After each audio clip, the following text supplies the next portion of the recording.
it's me again, and we're going to talk about the twinkle variations one more time today. So I hope that you've been practicing and you've learned how to play your twinkle A, your twinkle B, and your twinkle C with your right hand. And now I'm going to talk to you about what you can do next. After you've learned how to play your twinkle variations with your right hand, the next step is to do the exact same thing with your left hand and learn how to play it with your left hand. You can play Mississippi Hop Frog with your left hand. You can play Bounce, Roll, Bounce with your left hand. And then you can play Run, Mommy, Run, Daddy with your left hand. So you study all of those things again with your left hand. And you first do the exercises in the Mississippi Hop Frog family. You do one finger at a time. And then once you've figured out how to play each of the rhythms with each of the fingers individually, then you learn how to put them into the twinkle melody on the twinkle notes. With the left hand, the fingers you're going to use are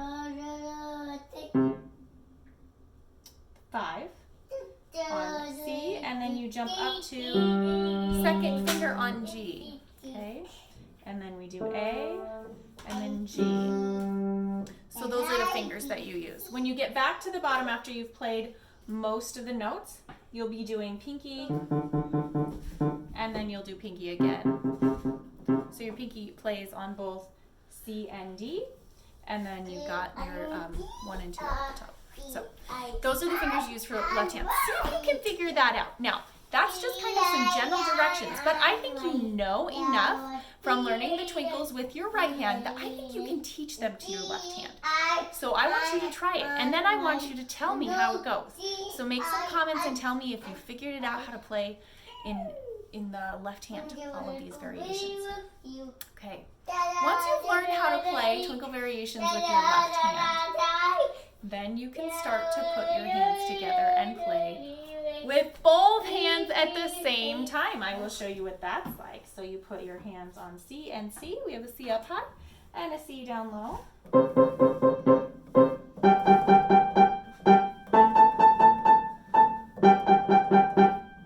So that is your ultimate goal, is to put your hands together for all of your twinkles. And I want you to know that learning your twinkles is something that will probably take 2 or 3 or 4 months.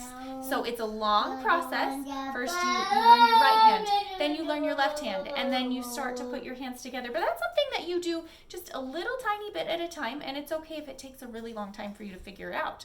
But I want you to know what your eventual goal is to be able to play all of your twinkles with both hands together. And then we keep going from there. Once you've figured out how to play Twinkle, Twinkle, Little Star with both hands together, then we try starting Twinkle, Twinkle, Little Star on a different note. So you can try starting Twinkle, Twinkle, Little Star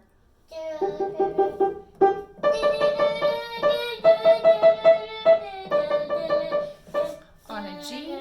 You can try starting Twinkle, Twinkle, Little Star on a black note and see if you can figure it out. You can try starting your Twinkle, Twinkle, Little Star anywhere and see if you can figure out how to play it in different places on the piano. You can play it up really, really high. You can play it really down low. So there are lots of ways that you can play around with your twinkles, and we keep coming back to your twinkles to reinforce the technique and to make sure that you remember all of the foundation that you've learned about using your arm hinge, about using your wrist hinge, and your rolling and your dropping motion, and about using your little squirrel fingers. So we come back to those over and over again in all of our Suzuki lessons.